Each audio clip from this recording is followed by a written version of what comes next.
नमस्कार दोस्तों, आज के लेक्चर में हम क्वेश्चन नंबर 6 और क्वेश्चन नंबर 7 यानी अगले दो क्वेश्चन करने वाले। अब जो क्वेश्चन नंबर 6 है वो ये कहता है, क्वेश्चन नंबर 6 कहता है कि D R over D T, मतलब डी कोई आर कोई सदिश है और उसका टी के साथ अवकलन जो है D R over D T वो ए सदिश के बराबर है, वो ए सदिश के बराबर है। पूछा है आर सदिश ज्ञात कीजिए, आर सदिश ज्ञात कीजिए। बड़ा ही सिंपल है, तो साफ सीधा दिख रहा है कि ये अवकलन से आया है। आर का टी के साथ अवकलन किया गया होगा, है ना, तो D R over D T बना होगा। तो जब अवकलन से आया है तो आर के अवकलन से D R open D T आया होगा, तो अवकलन को हटाएंगे तो आर निकल आएगा, है ना। D R open D T कैसे बना होगा? अवकलन से बना होगा, तो समाकलन क्या करेगा? इसको हटा देगा, तो टी के सापेक्ष समाकलन कर दीजिए, आपका आर आ जाएगा। टी के सापेक्ष समाकलन से, टी के सापेक्ष, तो जैसे हम समाकलन करेंगे डी आर सदिश ओवर डी टी, इसका समाकलन टी के साथ, इस तरफ भी टी के साथ समाकलन कर दिया, इस तरफ भी टी के साथ समाकलन कर दिया। और बेटा एक याद रखिएगा, समाकलन हमेशा अवकलन को काटता है। क्यों? क्योंकि वो उसकी विलोम प्रक्रिया है, उसकी विलोम प्रक्रिया है। तो आपने यहाँ देखा टी के साथ अवकलन, ये टी के साथ समाकलन, तो अवकलन का काट है समाकलन। जैसे आपने किसी में दो जोड़ दिया, कोई भी चीज़ थी, कोई भी एक्स मान लीजिए, जिसमें आपने दो जोड़ दिया, तो दो उसको दो कदम आगे ले जाएगा, फिर आपने वापस दो घटा दिया, तो क्या होगा? फाइनली आप वहीं पहुँच जाएंगे जहाँ थे। तो आर का टी के साथ अवकलन किया, फिर टी के साथ अवकलन कर दिया, तो ये सब कुछ कट गया। आपको क्या मिल जाएगा? आर सदिश।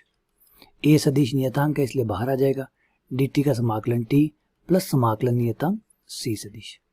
बता दीजिए सी कौन है? जहाँ सी समाकलन नियतांक है, सी सदिश कुछ और नहीं बल्कि समाकलन नियतांक है। ये लीजिए, ये आपका आर सदिश आ गया। चलिए आगे बढ़ते। इसका जो बी पार्ट है उसके बारे में आपको हिंट दे देता हूँ। बी पार्ट में बेटा आपको दो बार समाकलन करना होगा, क्योंकि इसमें आर का दो बार टी के साथ अवकलन किया गया है। D square R over D T square बराबर है ए सदिश। तो अब यहाँ पे आपको क्या करना होगा? दो बार करना होगा, क्योंकि एक बार करने से एक अवकलन कटेगा, फिर एक बार और समाकलन करने से दूसरा अवकलन कटेगा। तो 1 बाय 1 करके दो बार करने पर आपका पूरा अवकलन जो है ये कट जाएगा। तो चलिए करके दिखाता हूँ आपको टी के सापेक्ष समाकलन से।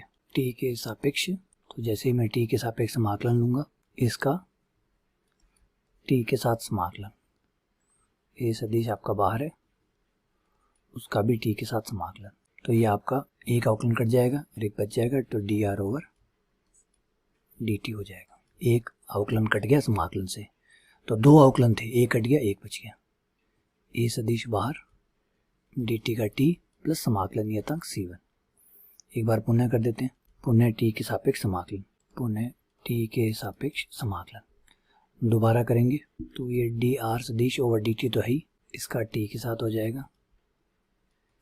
ए सदिश बाहर, T D T plus C1 सदिश, सब सदिशों में चल रहा है, C1 सदिश बाहर और डी टी। हाँ, तो ये लीजिए, ये अवकलन समाकलन कट गया, ये आपका आर सदिश आ गया। आर सदिश बराबर ए सदिश, और ये आपका हो गया टी स्क्वायर बटा 2 प्लस C1 डी टी का टी प्लस C2 सदिश। एक समाकलन नियतांक और आ गया C2, क्योंकि दो बार समाकलन करें तो दो समाकलन नियतांक आएंगे, तो एक का नाम C1 और एक का नाम C2 हमने रख लिया।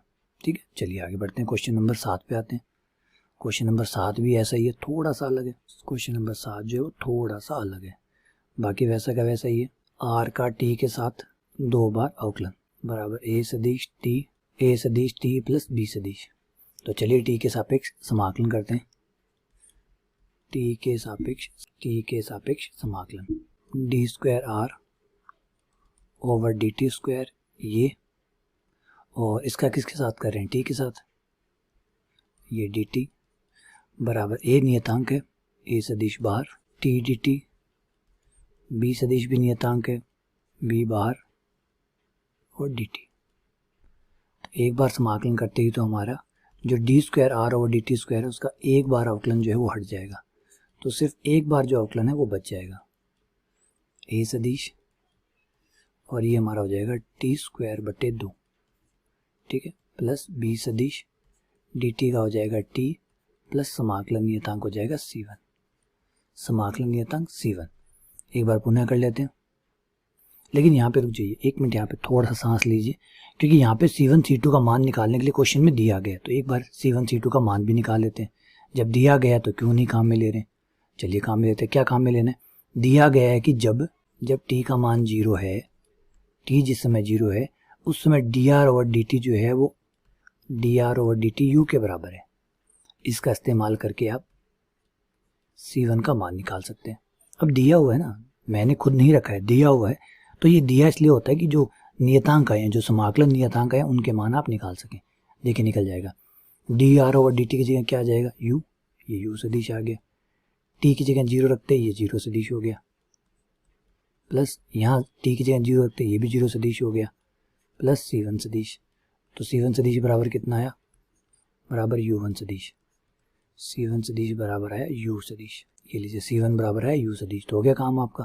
C1 का मान रख दीजिए, dr/dt इक्वल्स टू a सदिश t² प्लस b सदिश t प्लस C1 की जगह U।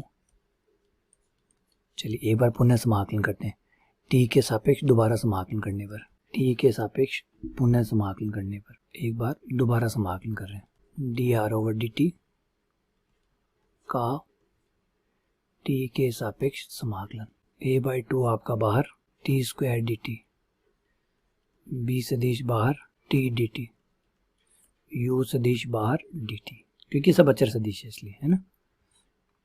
तो dr/dt से t के सापेक्ष समाकलन करने पर अवकलन कट हो गया, r सदिश बच गया, r सदिश बराबर a सदिश बट्टे 2, और ये आपका हो गया t³ t की पावर 3 बट्टे 3 प्लस b सदिश t²